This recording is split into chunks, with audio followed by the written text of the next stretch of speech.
Son las 8:30 de la mañana, las 7:30 en la Casa Museo de José Saramago, en Tías, Lanzarote. Buenos días, mundo. ¿Quieres un café? En el programa La Cafetera de Radio Cable. En una entrevista en Radio Cable. Durante 20 minutos en Radio Cable y dice todo lo que van a escuchar. Mañana en La Cafetera de Radio Cable. Radio Cable, que ha conseguido una auténtica primicia, ha entrevistado esta mañana y ha conseguido situar esa entrevista y lo que le ha dicho en los titulares de todos los digitales.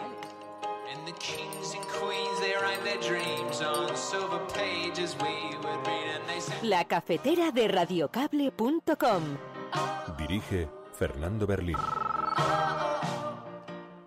El milagro es posible, Pastor, el milagro de la no declaración de independencia.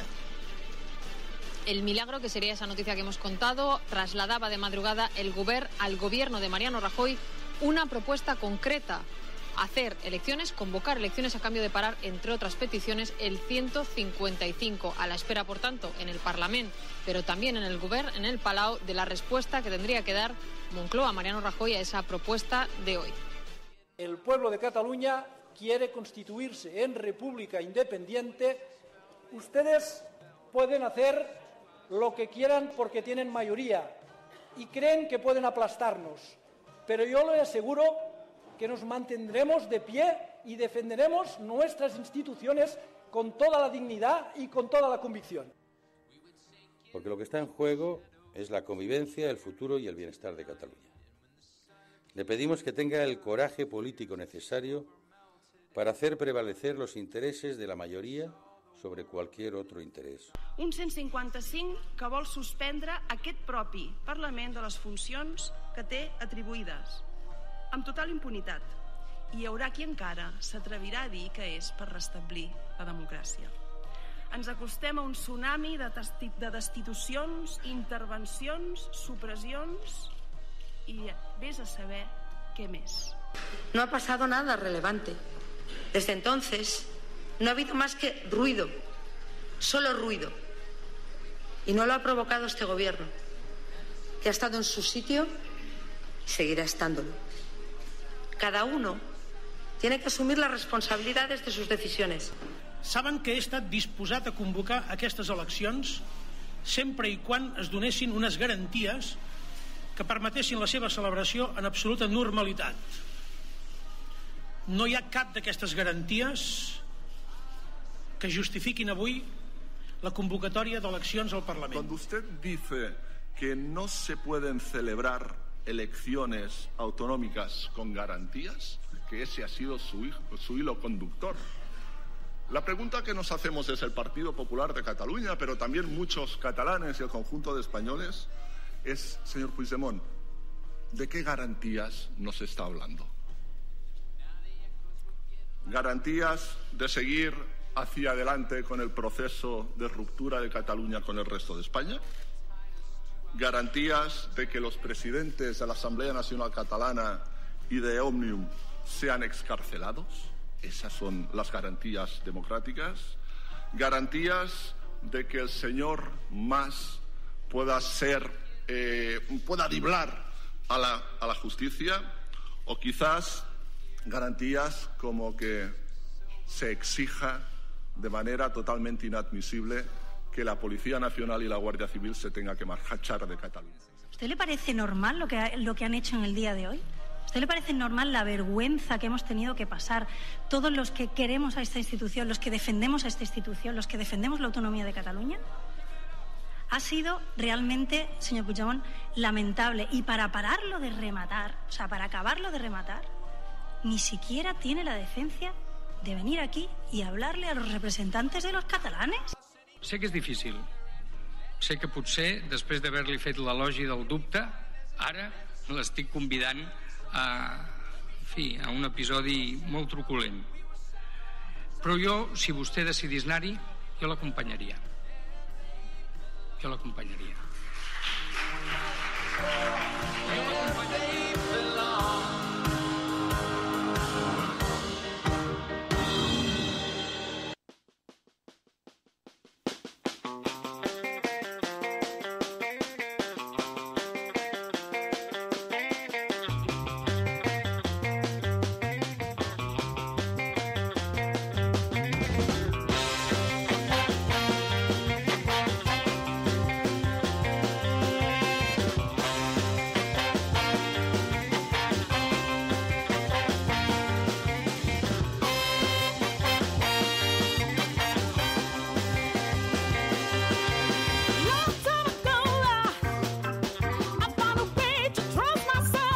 Muy buenos días, cafetera, bienvenidos una mañana más a este programa en unas jornadas de infarto donde se está revelando, se ilustra perfectamente el tiempo en el que vivimos, donde la revolución está siendo claramente televisada minuto a minuto, donde vemos todos los cambios de posiciones, de posturas, toda la enorme complejidad de esta situación ante la que nos encontramos.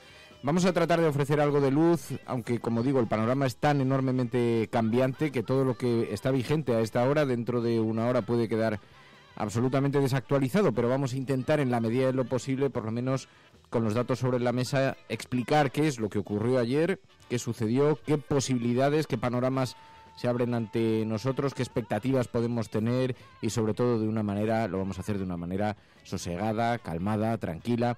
Muy buenos días a todas las personas que se están incorporando a este programa, que nos van a ayudar a hacer precisamente ese ejercicio. A todos los oyentes de la cafetera, un saludo muy especial a quienes se incorporan en directo.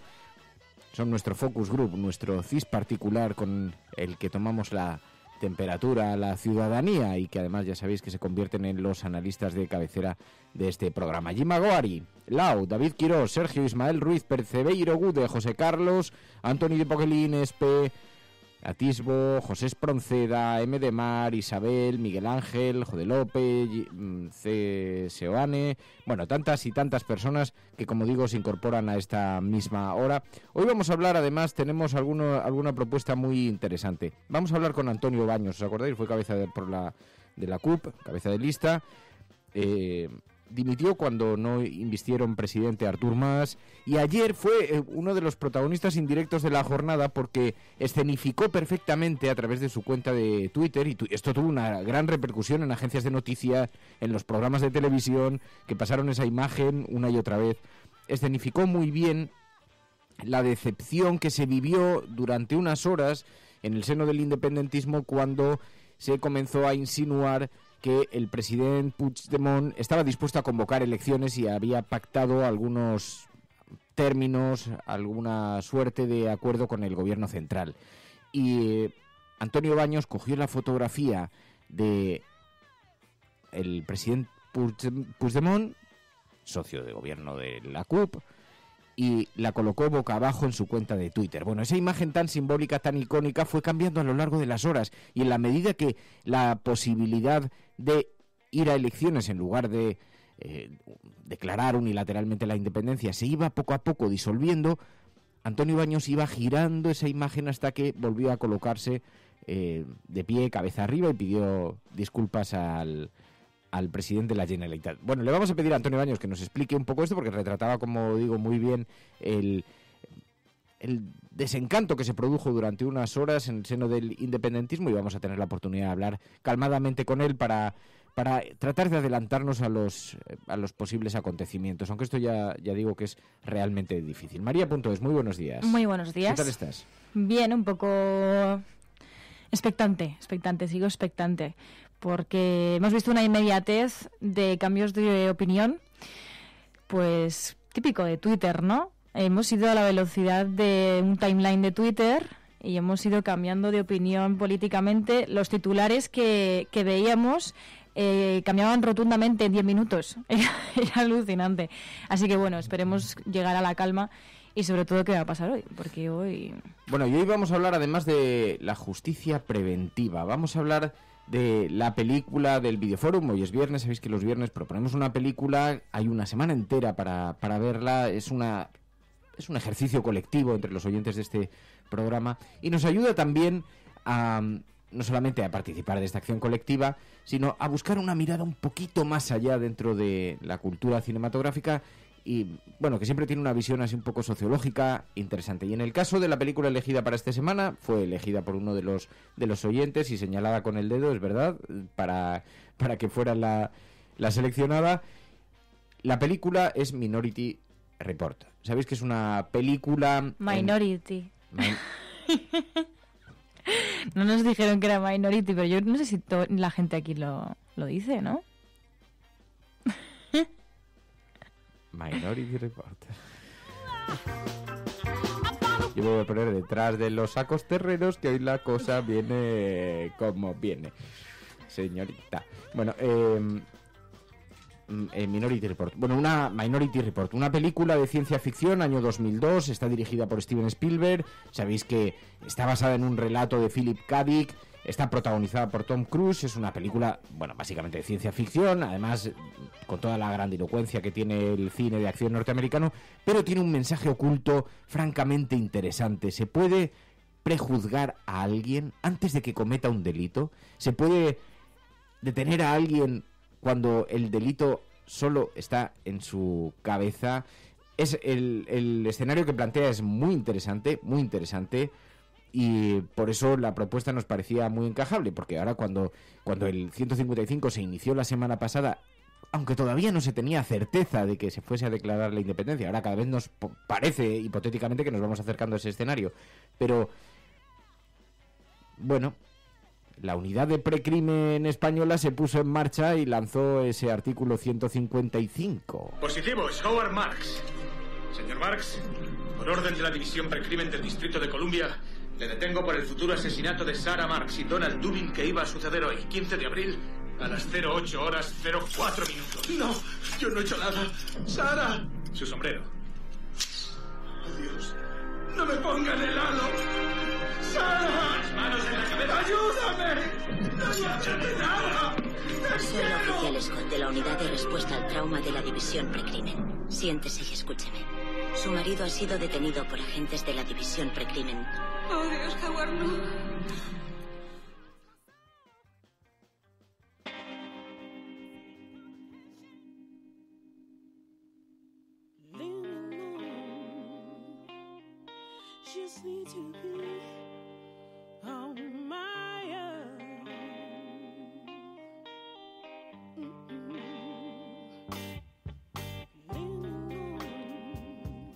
Bueno, de la unidad de precrimen, de la justicia preventiva, hablaremos ahora en unos segundos, y de este escenario que plantea esa película, pero que tan terriblemente nos recuerda a muchas de las cosas que ocurren en la actualidad, y entre ellas pues a esas aplicaciones preventivas de la ley. Pero os decía, hoy tengo mucho interés en que podamos conversar con Antonio Baños. Sabéis que ayer fue el protagonista en directo de la jornada. Antonio Baños, muy buenos días. Hola, buenos días. Que bueno, tú te lo tomabas cuando te ponía el mensaje, me decías, dice, anda, que ser recordado por esto, es verdad, tú eres un periodista conocido, has sido cabeza de lista, has escrito 4 libros, 25 años de periodistas, pero es verdad que retrataba muy bien un estado de ánimo ante esas primeras informaciones que parecían alejar la posibilidad de la declaración unilateral de independencia, y retrataban en parte el estado de ánimo, ¿no? Bueno, no, de hecho retrataban informaciones que me iban llegando. O sea, según lo que íbamos sabiendo a lo largo del día, y como ya vimos que el panorama fue bastante sorprendente, por decirlo de alguna manera, pues yo fui cambiando la foto de perfil y un poco los movimientos del Twitter según lo que me iba llegando de información. O sea, era como criptoperiodismo, si te quieres llamar así, ¿no? Había mucho de metafórico, pero pusiste a Puigdemont boca abajo. En fin, tú nunca has ocultado tu visión independentista de la política y de la política catalana, etcétera, etcétera. Y esto retrataba también en cierta medida una decepción, ¿o no? No, bueno, yo tenía... mi foto de perfil es el Borbón boca abajo, que es un símbolo que aquí en Cataluña se utiliza con Felipe V, de poner el rey boca abajo en sentido de, digamos, de sentimiento republicano, por decirlo así, ¿no? Y entonces poner al presidente boca abajo por la mañana cuando dijo que iba a convocar elecciones, digamos, sin el concurso ni el acuerdo de otros partidos ni otras fuerzas políticas ni las entidades, pues me pareció que se merecía estar boca abajo, ¿no? Luego, a medida que iba cambiando su postura, pues empezamos a ponerlo boca arriba y hasta las 5 de la tarde. Oye, ¿cómo interpretas lo que ocurrió allí? Ya te pregunto más en términos políticos, en términos de análisis. Lo que ocurrió ayer, ¿cómo lo interpretas tú? Yo creo que había un trabajo de fontanería, que se suele decir, ¿no? De pacto de última hora.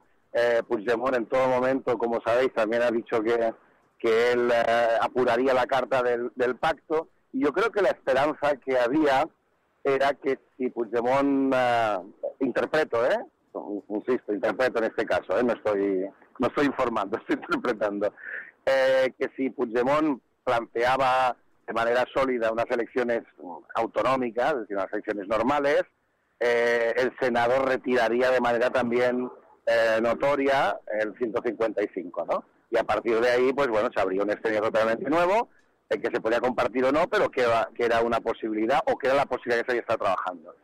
Todo cambia cuando se ofrecen las elecciones autonómicas y el PP en concreto, porque el PSOE sí que avaló esa retirada del 155, pues optó por continuar con el 155.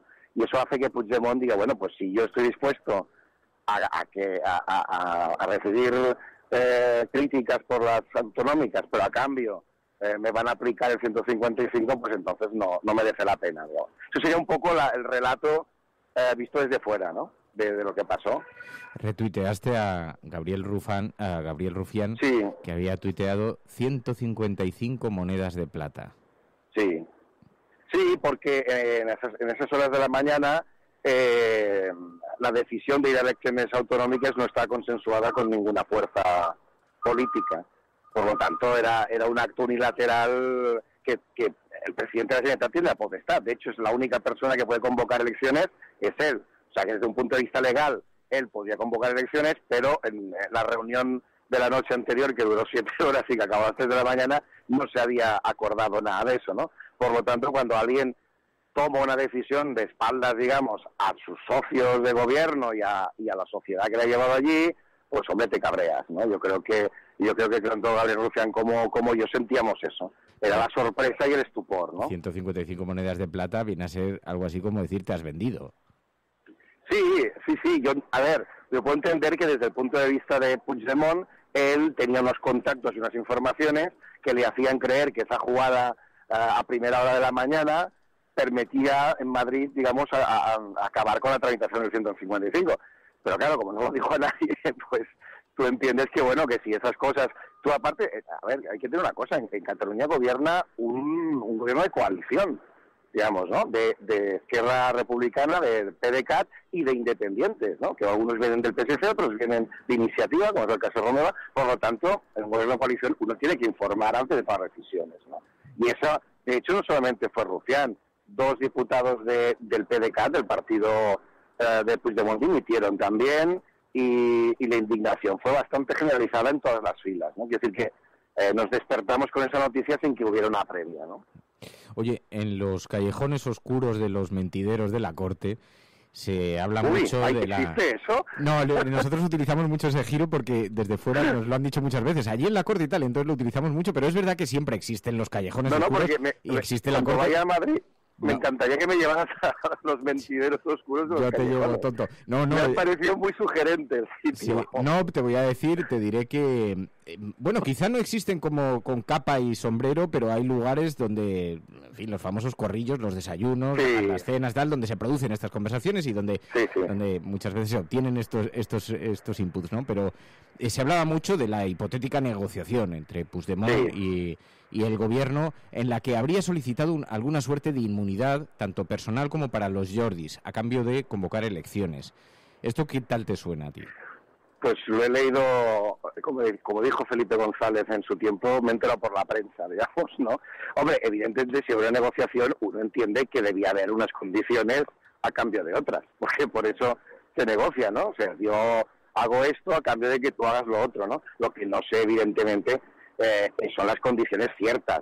Yo lo he leído lo mismo que tú. Bueno, todos los mentideros. Nosotros, no, inmunidad, yo creo que era como una especie de armisticio, supongo, ¿no? Lo que yo he leído. Es decir, bueno, vosotros retiráis el 155 y eso quiere decir la libertad de los dos presos que hay ahora en Soto del Real y, digamos, una inmunidad. O sea, que todos los casos, pues, hay que recordar a los oyentes que hay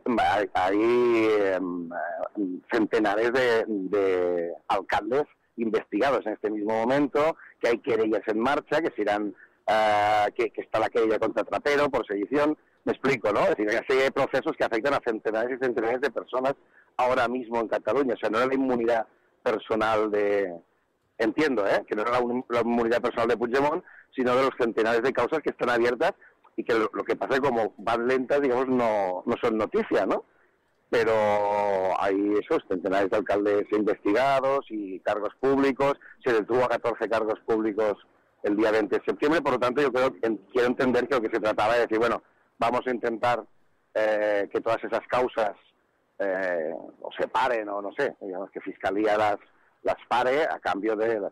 Entiendo que debía ir por ahí también. No debía ser solo el único tema, ¿no? Pero eso debía estar en la mesa. Ahora, me haces hablar por boca de Puigdemont y yo todo esto te estoy es lo que he leído por prensa. Esto sí que no te puedo decir nada. No, pero me interesa por la reacción que eso ha suscitado en algunas personas dentro del independentismo, porque en efecto ese mensaje del propio Rufián también retrataba un poco eso, diciendo, oiga, está usted negociando, pero hay algo que trasciende a los Jordis, a la tal, que es la independencia de Cataluña, ¿no? Entonces, es decir, que sobre eso hay quien estaría dispuesto a aceptar una negociación y que el presidente de la ANC y de Òmnium quedasen pues inmunes ante las hipotéticas reacciones. Yo personalmente, yo creo que el 90 y pico % de los independentistas estaríamos dispuestos, si hoy mismo hubiera una oferta del PP diciendo, bien, referéndum pactado, que es lo que siempre hemos pedido, ¿no? Pactado, pacífico y con todas las condiciones y garantías, yo creo que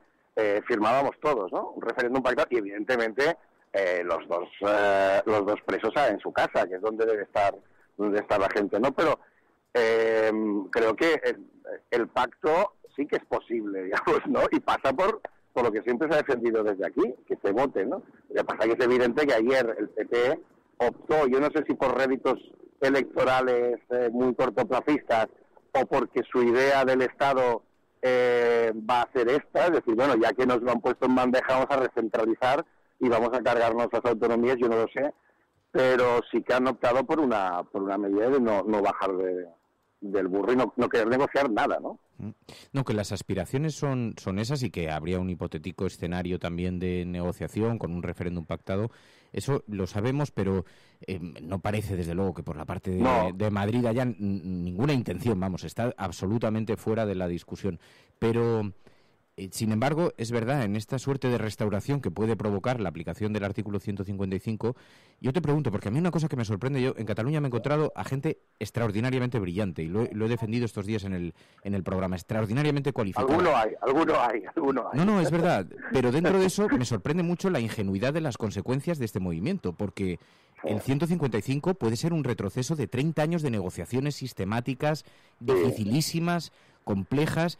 Quiero decir, el precio para una independencia que va a durar, no sé si horas, minutos, o el precio es realmente alto para Cataluña, para los ciudadanos catalanes, para la vida de Cataluña, para lo que habían conseguido durante tantos años.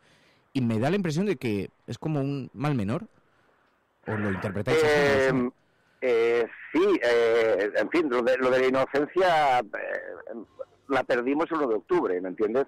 Cuando empezaron los golpes y las agresiones y la gente, en lugar de huir, sorprendentemente para muchos, aquí también en Cataluña, para mucha gente aquí en Cataluña, la gente se quedó a recibir golpes, a ocultar las urnas. Es decir, podía parecer muy naif, ¿no? Quedarte bajo la lluvia ocultando una caja de plástico comprada en China, ¿no? Como se puede vender si quieres. Pero ahí hay un signo muy potente, si me permites, que es que igual la inocencia sí que es transformadora y es menos inocente de lo que parece. Si la gente está dispuesta a poner su propio cuerpo, gente normal y corriente de todas las edades y condiciones, ¿no? Está dispuesta a poner su cuerpo para guarecer una urna, que es una cosa en principio muy normal y muy poco... Es que aquí hay un cambio de mentalidad y que se nos ha hecho estrecho el Estado de las autonomías y se nos ha hecho estrecho incluso la relación con la Generalitat, ¿me entiendes? O sea, es un cambio suficientemente profundo, porque la gente, cuando le viene a pegar unos tipos de 1,90 m con porras, huye, ¿no? O sea, si se quedan es porque realmente hay algo interiorizado que se puede, que no niego, es cierto, y yo participo, de esta cierta inocencia. Yo creo que hay una cierta inocencia, pero también hay una sensación de que quedarnos como estábamos en un proceso de recentralización creciente y aparte con unas competencias que, más allá de las leyes sobre independencia, cada ley que hacía este Parlamento era tirada, era tumbada, ¿no?, por parte del gobierno del PP, y con la sospecha, y eso sí que afecta a todos los españoles, cosa que a mí me preocupa mucho, de que el PP está viendo esta crisis en lugar de como un problema a solucionar, como una oportunidad para hacer un proyecto de España que yo creo que a muy pocos españoles, bueno, no sé cuántos, pero que a muchos españoles les preocupa, que es este, ¿no?, de recentralizar y de una deriva, no sé si autoritaria, pero sí muy poco transparente, ¿no? Por lo tanto, que hay un punto de inocencia, pero también hay un punto de dignidad, ¿no? Nunca se sabe si la dignidad es inocente y el cinismo es realista, ¿no? Después, a estas horas de la mañana yo no sé si sería un tema para debatir, ¿no? Oye, claro, y nos decía Jordi Graupera hace unos días, decía esto, lo más probable es que acabe con una gestora gobernando Cataluña. ¿Tú qué crees que va a pasar en las próximas horas? ¿Cómo dirías? Aunque esto es muy cambiante, esto es muy confuso, pero ¿por dónde crees que va a ir? Si me lo preguntaras los próximos minutos, aún me atrevería, ¿no?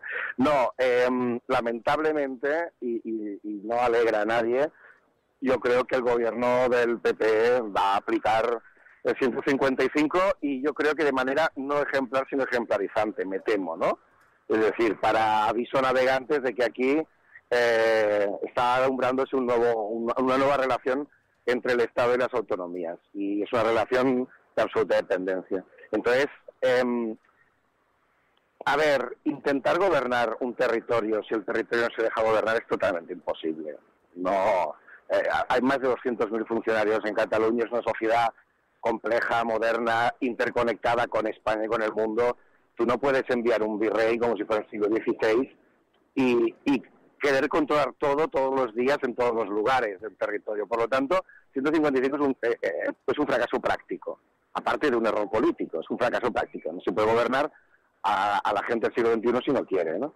Por lo tanto, esta gestora o esta suspensión, estos hombres de negro, o como le queráis llamar, pueden venir aquí y pueden instalarse y pueden detener al gobierno, cosa que puede suceder o que sucederá sin duda, ¿no? Y pueden cerrar el Parlamento, pero ¿cuánto tiempo? ¿Y con qué éxito? Domesticar a una gente que tiene Twitter, que tiene Internet, ¿no? Que está conectada. Quiero decir que estamos viviendo una sociedad en la que es muy complicado esta visión administrativa jurídica que tiene este gobierno, de abogados del Estado, de gente que no sabe del despacho. No sé si me estoy explicando. Sí, perfectamente. Quiero decir que sí, que bien, es terrible, ¿no? Porque no... Y tú lo decías, la autonomía ha costado muchísimos años a los catalanes y a todos los españoles de tener, ¿no? Pero a nosotros no nos vale. Por lo tanto, la transición de la autonomía a otra cosa debería haberse hecho de manera negociada y pacífica, y sobre todo votando. Porque, y no está mal decirlo ahora, que estamos a horas de se supone proclamar la independencia, no está mal decirlo que este proceso lleva 5 años, porque parece como que haya aparecido esta semana. Y lleva 5 años pidiendo lo mismo, votar, dejarnos votar, pactemos un referéndum, que si se hubiera pactado en su tiempo hubiera perdido el independentismo seguramente. Precisamente porque puede ser una idea demasiado naif para muchos, ¿no? Por lo tanto, la cadena de errores se remonta como mínimo a 5 años. Y ahora solucionarlo con un señor que va a venir aquí, se va a instalar en el Palau de la Generalitat y va a decir, como despachando, ¿no? Con una especie de, sí, un poco a la triste, ¿no? Con un pergamino y ordeno y mando. Esto en una sociedad como la catalana que conoces y que es compleja y variada y y que está al día no se puede hacer. Bueno, ya te he dicho que aquí había callejones oscuros en la Corte, pero por allí también creo que hay algunos. O sea que...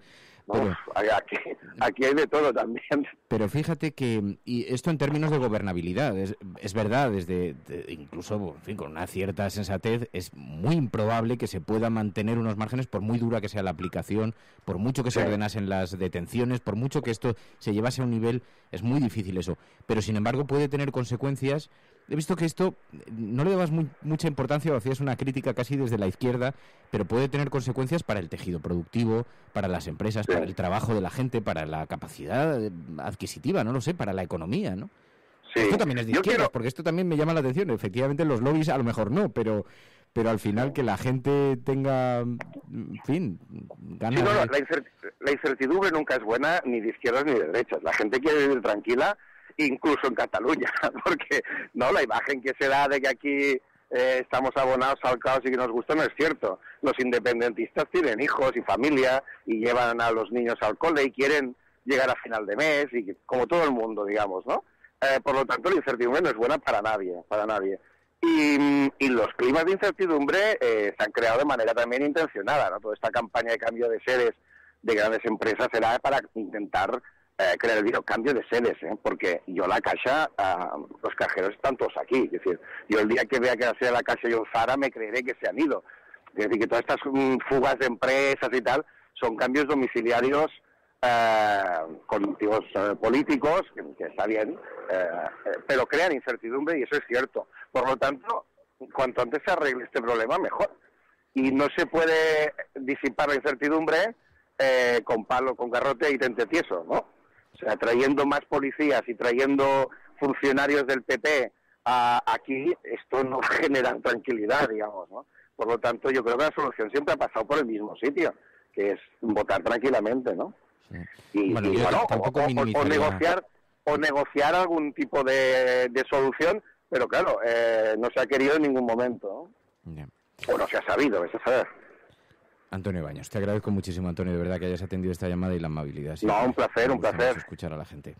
Baños, cuídate, un saludo. Muy bien, igualmente un abrazo, hasta luego. Adiós. Bueno, continuamos aquí, seguimos. Estás escuchando La Cafetera, prensa internacional. ¿Cómo han retratado esto los periódicos del exterior? Secessionist parties in Catalonia have wasted no time following the reconvening. Vamos a esta hora con información de último minuto. A esta hora en España, el ex vicepresidente del gobierno... En España finaliza el recuento de votos en los comicios municipales y autonómicos con una participación del 64%. Rodrigo Rato is under investigation for money laundering. Italien qui avait mis en place à l'époque la opération Mare Nostrum. Migrants, including a pregnant woman. Depuis le début de l'année, près de 1000 personnes ont péri dans les eaux méditerranéennes.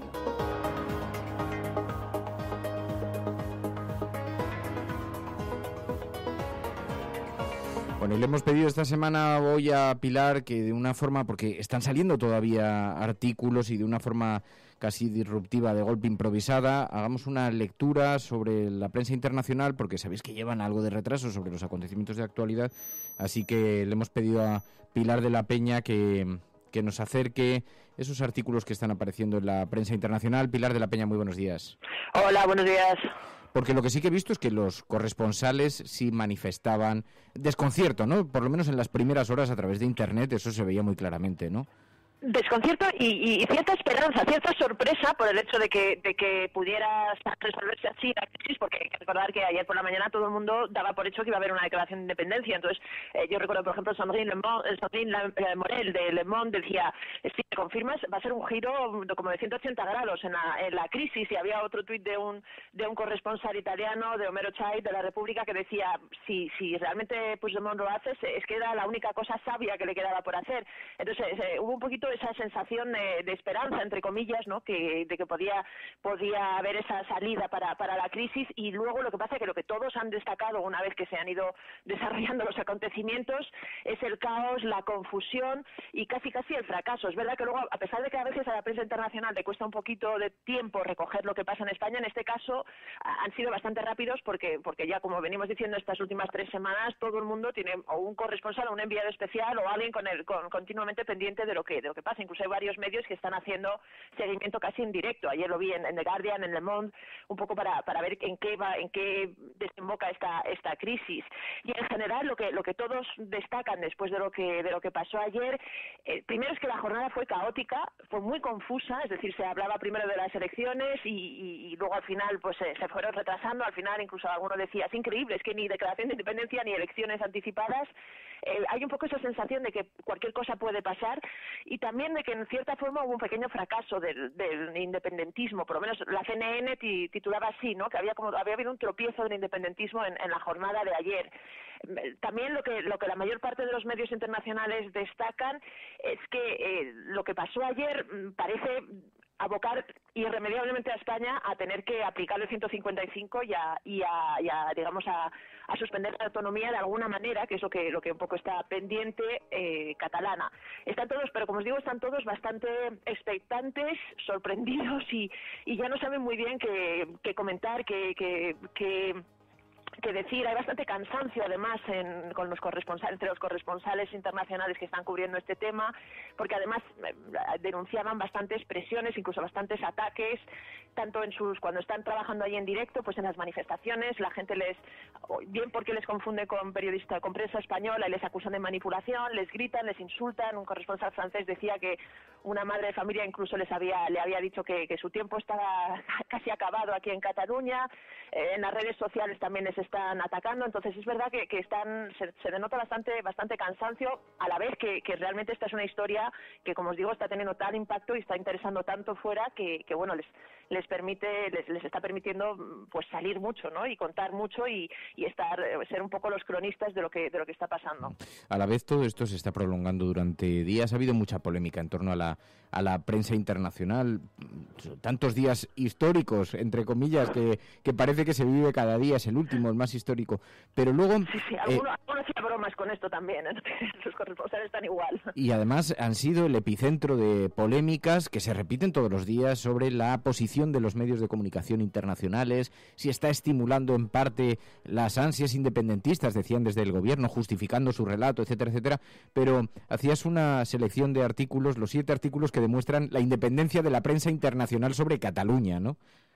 Sí, realmente, es decir, les han acusado de las dos cosas. Es decir, muchos desde el gobierno español se ha dicho que estaban comprados por la propaganda independentista. A su vez, desde algunos artículos han motivado críticas muy duras desde la Generalitat. Están un poco en medio porque lo que ellos dicen es que intentan explicar fuera lo que está pasando, y es una crisis tan compleja, con tantas derivadas y con tantos matices o con tantas interpretaciones, que es muy complicado. Por ejemplo, sí fue claro, ellos tenían clarísimo que lo que pasó el 1 de octubre, y así lo destacaron, ya lo hemos contado, las portadas de todos los medios, fue una cosa excepcional. Es decir, el uso de la fuerza, las cargas policiales, todo eso, allí tuvieron claro que esto era una cosa excepcional, cosa que el gobierno aquí español pues ha intentado incluso negar. Esta semana una entrevista del ministro de Exteriores en la BBC, como diciendo que había habido muchas imágenes falsas, cuando muchas de esas imágenes fueron captadas por corresponsales in situ, ¿no? Entonces esto ha irritado bastante fuera, porque en este sentido, por ejemplo, lo tienen claro. Incluso varios medios se hicieron eco del informe de Human Rights Watch, que sí hablaba de un uso excesivo de la fuerza. Pero a la vez, en la prensa internacional se puede leer artículos de todo tipo. Es decir, había un par de artículos de editoriales, además muy duros, de Le Monde esta semana, pues diciendo que los independentistas vivían en una burbuja, que realmente estaban apostando por la política de lo peor, que podían llevar a España a una tragedia, digamos, sosteniendo un poquito la versión del gobierno. Incluso decía que casi que Puigdemont había demostrado muy poco aprecio y muy poco respeto por la democracia. Este artículo, por ejemplo, provocó que muchos independentistas criticaran a Le Monde, incluso que se dijera que estaba controlada por Prisa, cosa que es bastante ridícula en este sentido, porque tiene un 15% y no tiene prácticamente ningún tipo de control. Pero en este caso, por ejemplo, hubo otro artículo otro editorial bastante duro del Wall Street Journal. Sí, pero un segundo, porque esto a lo que te referías de Le Monde, porque además pasó aquí cuando lo comentamos en el programa del artículo, hubo gente que tuiteó diciendo, se os ha olvidado decir que tiene un 15% Prisa, que es total. Vamos a ver, el 15% de Prisa, como dice Pilar, no solamente es una posición accionarial bastante menor, de un grupo internacional además. Sobre todo porque hay 3 grandes accionistas franceses en Le Monde, que son, digamos, directamente los que, o más o menos los que controlan el diario, ¿no? Pero es que además esa tesis se caería desde el momento en el que recordamos algunos otros artículos publicados en Le Monde, donde, por ejemplo, se hablaba de la necesidad de negociar del gobierno español con la Generalitat. Así que, dependiendo de a qué se acoja uno, puede decir, bueno, pues según el discurso. Tienen una posición, es verdad, Le Monde no es un medio progresista, precisamente. Tiene una posición sobre lo que está ocurriendo definida, pero atribuirlo a la conexión con Prisa, probablemente tendrá otras cosas a las que se puede atribuir, no digo que no, pero es como un poquito, y no soy yo precisamente sospechoso de no criticar a Prisa, pero me parece que en este caso, cuando se habla de relaciones entre compañías de medios, cambia la posición, ¿no? Otra cosa es que tengan una mejor interlocución para intentar trasladar su relato, pero esto no se comparte en líneas editoriales, que el país no comparte las de Le Monde muchas veces. Ni mucho menos. De hecho, la propia corresponsal de Le Monde recordaba que, dice, si Prisa controlara, ¿cómo es posible que hayamos hecho información sobre los papeles de Panamá en los que aparecía la mujer de Cebrián? Hicimos también un reportaje un reportaje sobre el ERE, los EREs en el país. Todo esto, si realmente Prisa tuviera tanta mano en Le Monde, no habría salido. Y es verdad que Le Monde, lo que sucede, yo creo que ya lo hemos comentado alguna vez en el programa, es que en general desde Francia hay poca simpatía hacia digamos, la causa independentista, porque Francia es un país muy centralista. Entonces no se entiende bien estas reclamaciones. Entonces, en general, la prensa francesa mira, incluso el propio presidente francés, no miran con excesiva simpatía ni con excesivo cariño, entre comillas, y todos los diarios franceses en general, salvo alguno más de izquierdas que tiene una visión, pues hay uno, por ejemplo, que se llama l'Indépendant, que es el independiente. Este sí, digamos, da más cabida a las tesis independentistas, pero en general sí que son más bien, tiene una visión crítica, ¿no?, hacia todo esto, entre otras cosas también porque son conscientes de lo que puede suponer para España, para la Unión Europea. Y es verdad, además, que Le Monde en septiembre pedía que hubiera, no directamente un referéndum, pero sí una negociación y una posibilidad de solucionar esta crisis de esta manera.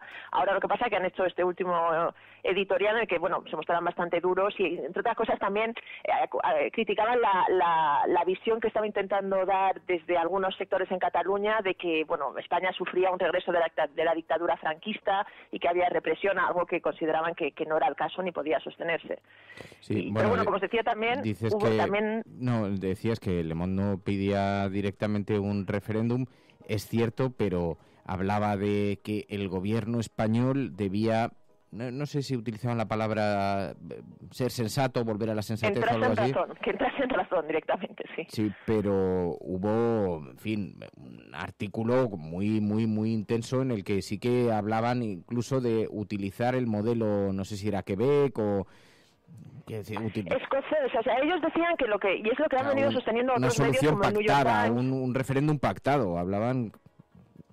Sí, es decir, esta sensación de que lo mejor para resolver esta crisis sería convocar un referéndum pactado y que realmente el gobierno español se centrara en la persuasión y en convencer a los catalanes de que su futuro era mucho mejor dentro de España y dentro de Europa. Esta era un poco la tesis de Le Monde. También es algo que había dicho el New York Times, que luego ha dicho Bloomberg. Es decir, esta sensación de que todas estas soluciones que se están barajando ahora, elecciones anticipadas, 155, no va a resolver el problema de fondo. Es decir, desde fuera sí se tiene esa sensación de que ahora mismo, independientemente de que entre más o menos en los pormenores de qué hacer con la situación actual y con los distintos desafíos o con los distintos movimientos que está dando cada gobierno, pues sí existe un poquito esa sensación de que realmente para buscar una solución que durara, que fuera eficaz al problema, pasa por algún tipo de reconocimiento, por algún tipo de votación, por algún tipo de cambio constitucional, algún acuerdo, es decir, por convencer a los catalanes, no aplastarlos, como decía algún medio también. No, es verdad, sí.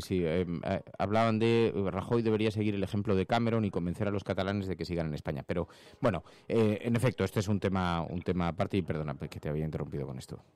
No, os quería contar que aparte de estos artículos, que hubo otro también muy duro del Wall Street Journal defendiendo prácticamente que Rajoy no tenía otra opción que aplicar el 155, algo decía, porque si no dejaba que triunfara la ley de la calle, ¿no?, en Cataluña, que estaba un poquito, esta era una de las expresiones que usaba, y consideraba que era una medida draconiana, que era la palabra que usaba, pero que no tenía nada antidemocrático y que Rajoy estaba plenamente justificado justificado, que digamos que tenía que no podía acusarse de golpe de Estado ni nada, porque además era una medida constitucional.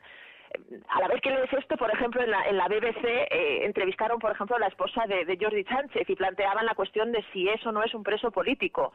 No sé, en la prensa internacional lo que quería explicaros era esto, ¿no? Que hay todo tipo de visiones. Es decir, también había un artículo de Liberación, por ejemplo, del diario francés, que exploraba las posibilidades más o menos reales de que Cataluña pudiera seguir en la Unión Europea en el caso de que se independizara, bien con una independencia pactada, bien con una independencia unilateral, ¿no?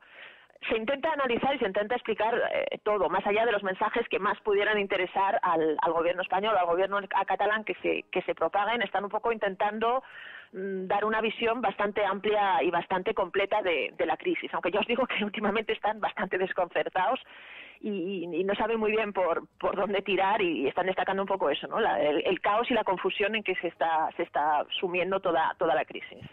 Pues Pilar de la Peña. Pilar, muchísimas gracias. Nada, un placer. Hasta la próxima. Luego. Adiós, hasta luego. Bueno, continuamos aquí. Minority Report. Positivos, Howard Marks. Señor Marks, por orden de la División Precrimen del Distrito de Columbia, le detengo por el futuro asesinato de Sarah Marks y Donald Dubin que iba a suceder hoy, 15 de abril, a las 08:04. No, yo no he hecho nada. ¡Sarah! Su sombrero. Oh, Dios. ¡No me pongan el halo! ¡Sarah! ¡Las manos en la cabeza! ¡Ayúdame! ¡No he hecho nada! Soy la oficial Scott de la Unidad de Respuesta al Trauma de la División Precrimen. Siéntese y escúcheme. Su marido ha sido detenido por agentes de la División Precrimen. Oh, Dios, Howard, no. Bueno, una película de ciencia ficción dirigida por Steven Spielberg. Es una película, sabéis, que está basada en un relato corto de Philip K. Dick. El relato es de 1956 y ya hablaba de esos escenarios, esas posibilidades. Claro, conectarlo hoy con la realidad pues tiene... porque la actualidad política es muy compleja y encontrar ahí esos puntos de conexión, pues a lo mejor no resulta especialmente afinado, ¿no? Parece un poco de brocha gorda. Pero estaban ocurriendo cosas en el mundo que nos preocupan, porque desde el momento en el que se justificó la guerra de Irak como aquella guerra preventiva, se explicó ante la eventual amenaza que podría suponer en el futuro quienes estaban no solamente almacenando, sino desarrollando ese plan de armas de destrucción masiva, etcétera, lo cual justificó hasta el punto una guerra que provocó miles de muertos, millones de desplazados, un auténtico drama humano, la desestabilización de todo Oriente Medio basado en una idea, en la prejusticia. Cuando la semana pasada veíamos la forma en la que se argumentaba la aplicación del artículo 155 y decían, porque van a convocar la independencia. Bueno, cuando declaren unilateralmente, y eso puede pasar a lo mejor en las próximas horas o no, porque quién sabe, cuando suceda habrá sucedido y se habrá cometido esa supuesta violación de los preceptos constitucionales, etcétera, etcétera. Pero mientras no se cometa, las declaraciones se convierten en preintenciones, y nos llamaba mucho la atención y por eso tenía mucho sentido la conexión con esta película. ¿La has visto? ¿Hiciste los deberes? Sí. María.es. Sí. Ayer, a última hora, porque te puse un WhatsApp y te dije, Mary, ¿has hecho los deberes? Me dijiste, ¿estás haciendo? ¿A qué hora acabaste? Porque el WhatsApp te lo puse a las 11:30. A la 1 y algo, pero soy joven. Eso es verdad. No pasa nada. Bueno, ¿y qué te pareció? Pues, bueno, la verdad que me gustó. Me pareció, yo creo que ya la había visto, pero de estas películas que, bueno, las ves un poco por televisión, pero no te centras a verla en serio. Bueno, al final también es una cuestión de prejuicios, ¿no? Haces un prejuicio sobre alguien y actúas sobre ello, ¿no? Yo creo que, bueno, muestra perfectamente las consecuencias que podría tener un mundo así, que, bueno, pues se pueda trasladar bastante a nuestro mundo, pero en una manera mucho más light. Ya sabéis que esta sección tiene algo de cinematográfico porque podemos comentar la película, podemos dar algunas claves sobre la película. Tiene muchos spoilers, o sea, vamos a desvelar asuntos de la trama que si os inquietan los spoilers, si no habéis hecho los deberes, pues no es una buena ocasión. Apagad la radio y abrir un libro. No se me ocurre mejor momento para la mañana o tomar un café o un colacao, pero... Yo soy una persona que no le suelen molestar los spoilers, porque aunque me lo cuentes, si quiero verlo, lo voy a ver. Claro, además hay una cosa que también lo hemos contado alguna vez en el programa. La sección, estos viernes de Videoforum, pretenden también sustituir en parte la experiencia de la película, porque yo me imagino a alguien, primero, muchos oyentes nuestros que están a lo mejor en el extranjero y son expatriados, o que escuchan este programa en diferido, en casa por la noche con los auriculares, y entonces dicen, bueno, este ratito que dedicarías a ver una peli, en parte te lo hacemos vivir también esa misma experiencia, poder vivir la peli, claro, de otra naturaleza, y además con lecturas, las lecturas que van haciendo los oyentes y aquí en el propio programa sobre esa visión un poco más profunda de lo que está retratando, ¿no? Por eso es un videoforum, no hablamos solo de cinematografía, es una película con muchos efectos especiales, con una estética muy concreta, gran industria americana, es una película puramente comercial, así que nadie espere, digamos, una cosa, filmografía francesa, pero es interesante por los términos en los que plantea. Película, año 2002, dirige Steven Spielberg, interpretan Tom Cruise, Colin Farrell, Samantha Morton, Max von Sydow, y ya no sé si lo he pronunciado bien, pero estoy totalmente alineado con lo que estaba diciendo Menudo Tierro, que si ya vais a empezar a tribunalizar la pronunciación que además, iba a decir, soy la generación del francés, pero sería mentira, no aprendí ni francés ni inglés. Yo solamente he hecho de altavoz de ese oyente tú has que hecho dijo de Minority. Meta el dedo en el ojo. No, hombre, no te sientas ofendido, que es viernes, es viernes. Y además no me siento nada ofendido, porque yo acepto la crítica, no tengo Las amor propio. consecuencias serán graves. No tengo amor propio, pero cuando salga y cierre por fuera y te quedes ahí en el estudio viviendo y tengas que alimentarte de CDs antiguos, entonces me lo dirás. A mí hubo una cosa en la película que también es algo que sí que realmente ha pasado de hecho en nuestro país, ¿no? En algunas ocasiones, que es una vez pues las fisuras del sistema, ¿no? Y que una vez juzgado a una persona, luego se ha demostrado que no era culpable.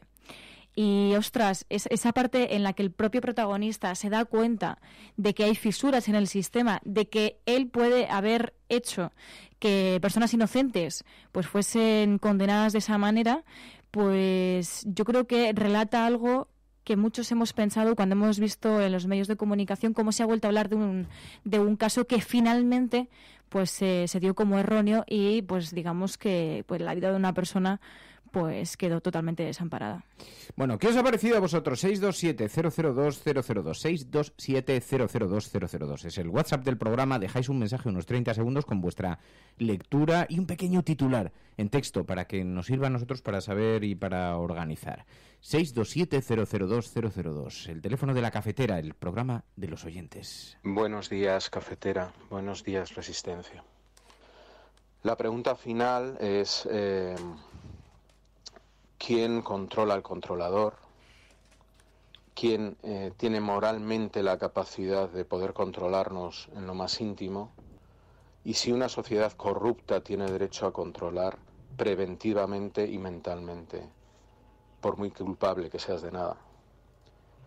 Al final de la película el sistema se cae, como es lógico, porque el factor humano termina rompiendo el sistema corrupto, pero se cae el sistema por su propia corrupción. La actuación preventiva, en términos legales o en términos políticos, es fascismo, porque aparta al que piensa distinto, al que no está dispuesto a seguir en la línea marcada. Minority Report, donde se quedan perfectamente retratados los riesgos de la justicia preventiva, el gran engaño que en muchas ocasiones supone también esta forma de conceptualizar. Alguien nos decía, porque sabéis que en España hay un caso muy interesante, que además ha sido objeto de algunos artículos de prensa. Hay un español que quiere implantar la policía precrimen de Minority Report. Es un matemático, es un policía, y diseñó un sistema para mejorar el patrullaje a través del Big Data, a través del análisis de los datos, cuáles eran las zonas más convenientes, por dónde se podía... Y lo acaba de fichar la Secretaría de Estado de Seguridad. Así que hay interés en la Administración por este campo, decían en el periódico El Mundo Daniel Martín, en un artículo muy interesante que podéis buscar en Google, donde relata un poquito cuál es el campo de actividad. Y es doctor en matemáticas, el policía, y hasta hace nada era inspector del Cuerpo Nacional de Policía, y ahora está reubicado en esta Secretaría de Estado de Seguridad que depende del Ministerio del Interior. Además estuvo estudiando en Estados Unidos, tenía una beca Fulbright, hizo modelos matemático-policiales predictivos en la Universidad de California, en UCLA. En fin, digamos que no es que se esté, lo está teorizando. Y se puede planificar los crímenes, se pueden prever, puede la policía actuar de forma preventiva. En la película hay unas figuras, son 3 seres humanos que tienen la capacidad de adelantarse al futuro.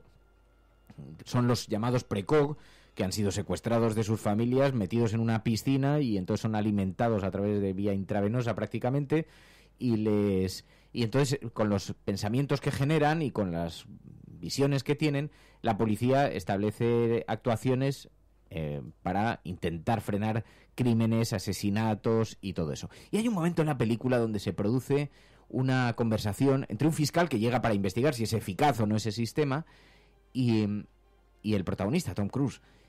Y allí hablan de los límites de adelantarse a los acontecimientos. Yo no estoy con la Unión de Derechos Civiles, pero no seamos ingenuos. Detenemos a gente que no ha violado la ley. ¿Pero qué lo hará? La comisión del crimen en sí es pura metafísica. Los precog ven el futuro y nunca se equivocan. Al impedirlo ya no es futuro. ¿No es una paradoja fundamental? Sí, así es. Habla de predeterminación, la cual se da todo el tiempo. ¿Por qué lo ha hecho? Porque iba a caer. ¿Estás seguro? Sí. Pero no ha caído. Usted la ha cogido. El que haya impedido que pasara no cambia el hecho de que fuera a pasar. ¿Nunca reciben un falso positivo? Un tipo va a matar a su mujer o a su jefe, pero al final no lo hace. ¿Cómo capta un precog la diferencia? Un precog no ve lo que uno piensa hacer, solo lo que va a hacer. ¿Y por qué no ven violaciones, atracos, suicidios? Por la esencia del homicidio. Nada hay más destructivo para el tejido metafísico que nos une que la muerte de un ser humano a manos de un semejante. No creo que eso sea de Walt Whitman. Es de Iris Kinnaman. Ella desarrolló los precog, diseñó el sistema y preparó la interfaz.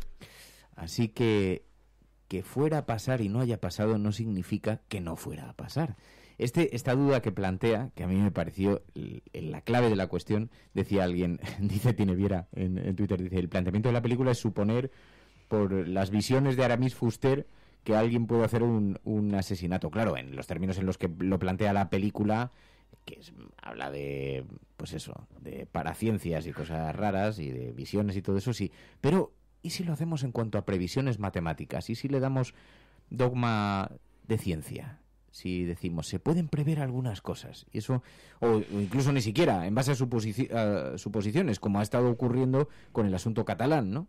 Decía, va a declarar la independencia de forma unilateral, es verdad, pero ayer vivimos un momento en el que pudo no ser declarada, pudo pasar, y sin embargo el 155 ya estaba iniciado en el Parlamento, de hecho estaba iniciado en el Consejo de Ministros, estaba siendo discutido en el Senado, pero se pudo parar, así que la justicia preventiva habría sido muy mal consejero, ¿no?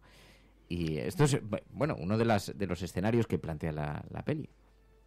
Bueno, yo quería resumirlo un poco como lo resume Vicente Arias, que creo que lo resume bastante bien, que dice que el tema de la película es muy interesante, dice, porque es una visión fascista de la justicia que se vuelve contra el que la usa, ¿no? Porque si tú no has hecho algo, ¿cómo te van a acusar de haberlo hecho? Es que no tiene ningún sentido, ¿no?, en un Estado de Derecho. Dos reflexiones sobre Minority Report.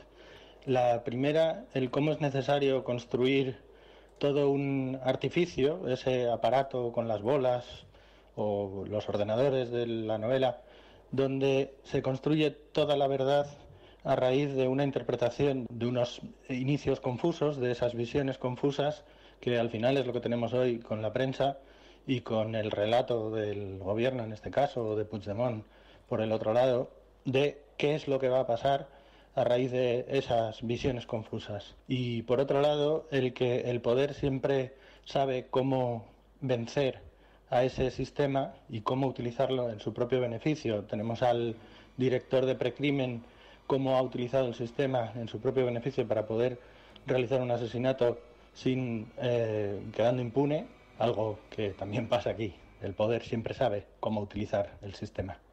Sí, y algo también que tiene que ver con el fin justifica los medios, ¿no? Que es la justificación.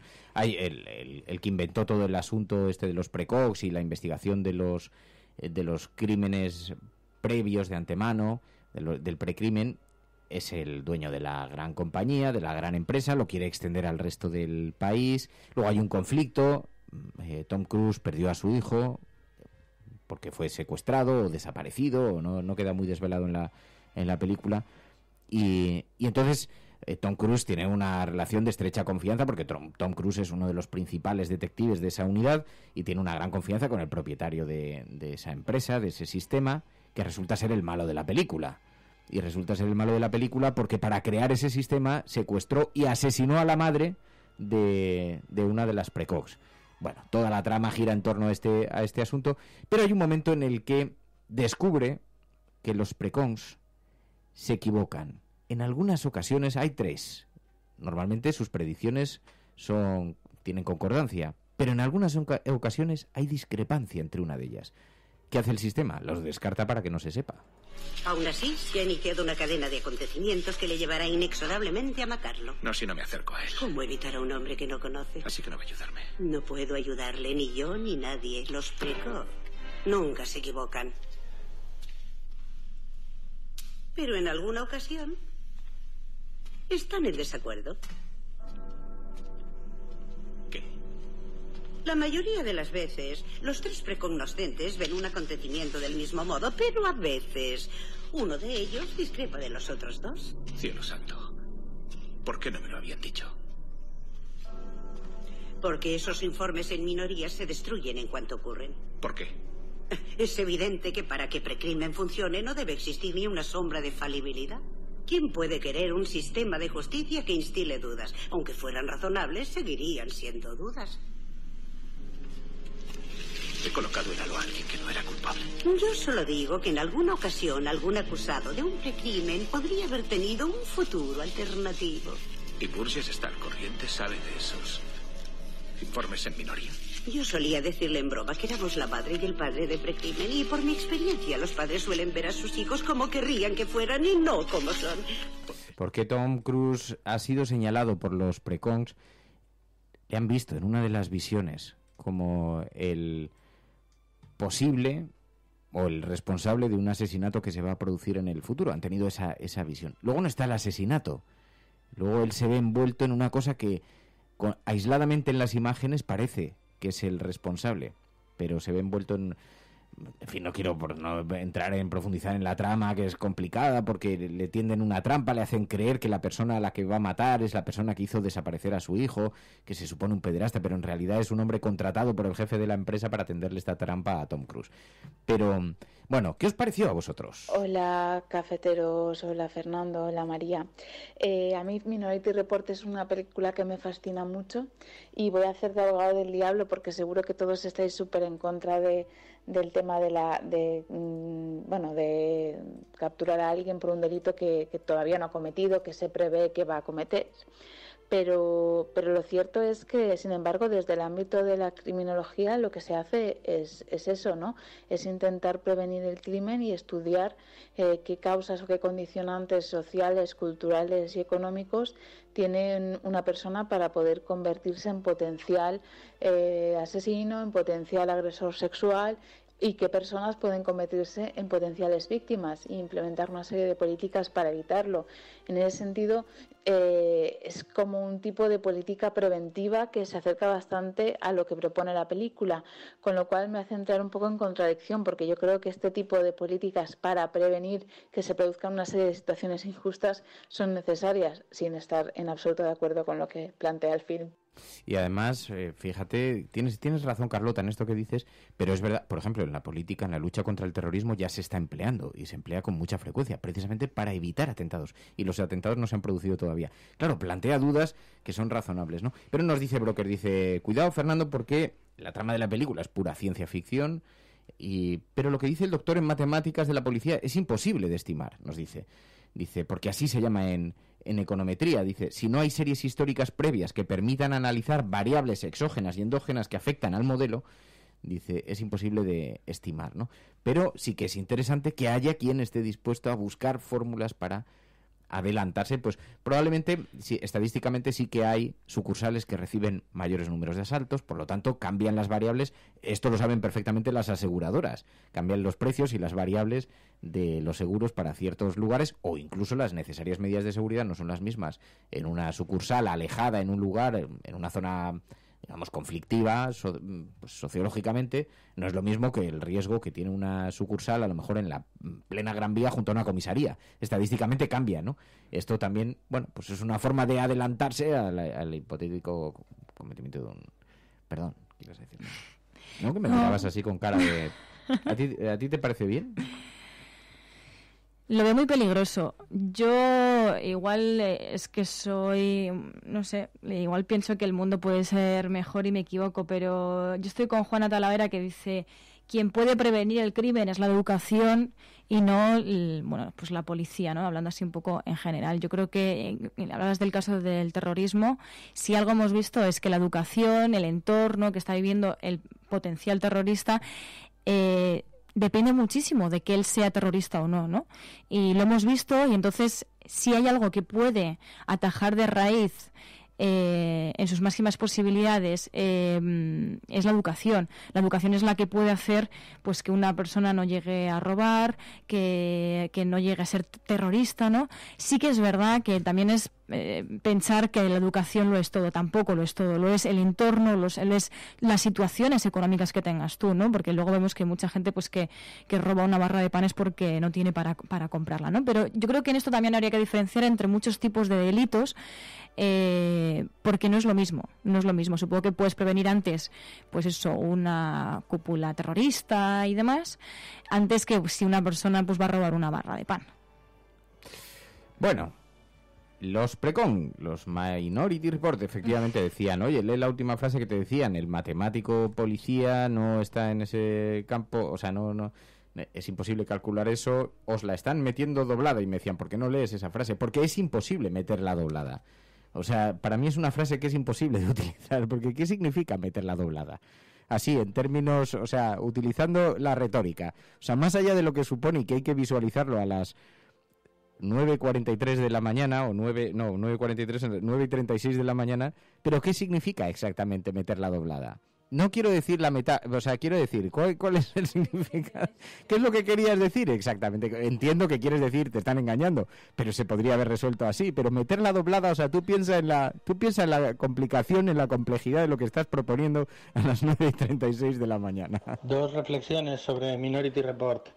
La primera, el cómo es necesario construir todo un artificio, ese aparato con las bolas o los ordenadores de la novela, donde se construye toda la verdad a raíz de una interpretación de unos inicios confusos, de esas visiones confusas, que al final es lo que tenemos hoy con la prensa y con el relato del gobierno, en este caso, o de Puigdemont por el otro lado, de qué es lo que va a pasar a raíz de esas visiones confusas. Y por otro lado, el que el poder siempre sabe cómo vencer a ese sistema y cómo utilizarlo en su propio beneficio. Tenemos al director de Precrimen, cómo ha utilizado el sistema en su propio beneficio para poder realizar un asesinato sin quedando impune, algo que también pasa aquí. El poder siempre sabe cómo utilizar el sistema.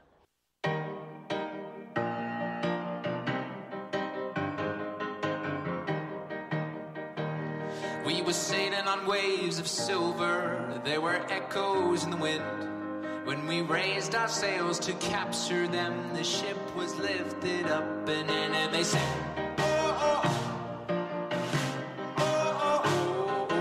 Bueno, pues era la película propuesta para esta semana, Minority Report. Nos vamos a marchar ya. Muchísimas gracias a todos por vuestra compañía. Pero antes de irnos, quiero que hablemos un segundo con Alberto Salesa. Sabéis, es oyente de este programa, es enfermero en el maestrazgo, y están preparando, y como siempre nos gusta hablar con la gente de la Resistencia, que es gente que hace cosas, que diría María y que dice Rajoy, y Alberto Salesa, están preparando una movilización para denunciar precisamente los recortes en el ámbito sanitario que se están produciendo. Alberto Salesa, buenos días.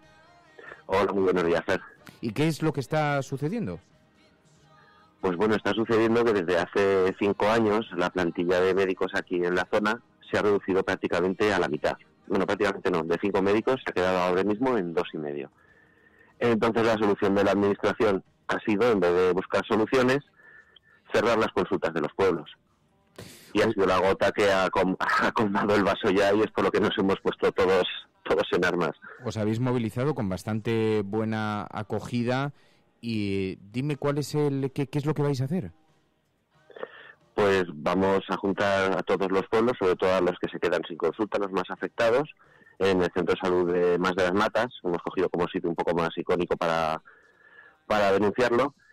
Y vamos allí, hemos llamado a todos los medios de comunicación a ver si conseguimos hacer algo de ruido para que, aunque seamos muy poquitos, pues nos escuchen y vean la cara de los que van a dejar sin asistencia médica. Porque además pedimos 1 hora a la semana, o sea, estamos pidiendo un servicio mínimo, no estamos pidiendo una cosa exorbitada, sino estamos pidiendo un servicio mínimo para vivir. Y en estos tiempos que están con la despoblación, que hacemos libros, que si la España vacía, que si un congreso, y luego cuando realmente tienen que realizar alguna acción importante para que sigamos viviendo donde vivimos, pues la solución es cerrar servicios básicos. ¿Y dónde es la convocatoria? La convocatoria es en Mas de las Matas, en el Centro de Salud, a las 5 de la tarde el sábado. Mañana, 5 de la tarde, Mañana. En el Centro de Salud del Mas de las Matas, estos pueblos de El Maestrazgo, con los oyentes de la cafetera de allí, y la gente a través de las redes sociales también pueden ayudar en esa convocatoria para denunciar cómo se están vaciando los servicios públicos. Alberto Salesa, muchísimas gracias. Muy bien, a ti. Oye, perdona, y déjame darle las gracias a Maese Ciprés, que ha sido el que nos ha diseñado toda la cartelería y los símbolos que llevamos a la manifestación, y darle un abrazo muy grande. Sí, señor. Un abrazo muy grande desde aquí también para Maese Ciprés. Alberto, fuerte, cuídate. Sí, venga, gracias.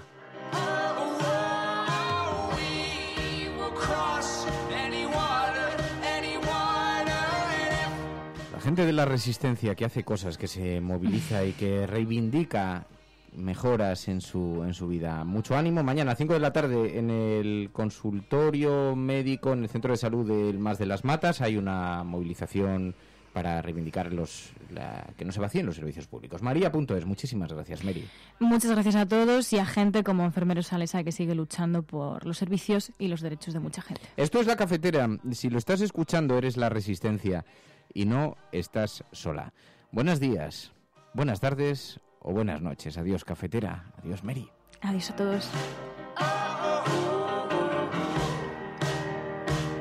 We were taken to the shadows, we were carried through the night, and when the... La Cafetera es un programa de radio que se financia gracias a las aportaciones de los oyentes. Si te gusta el periodismo que defiende y sientes que te acompaña, hazte mecenas y ayúdanos. Infórmate en radiocable.com/mecenas.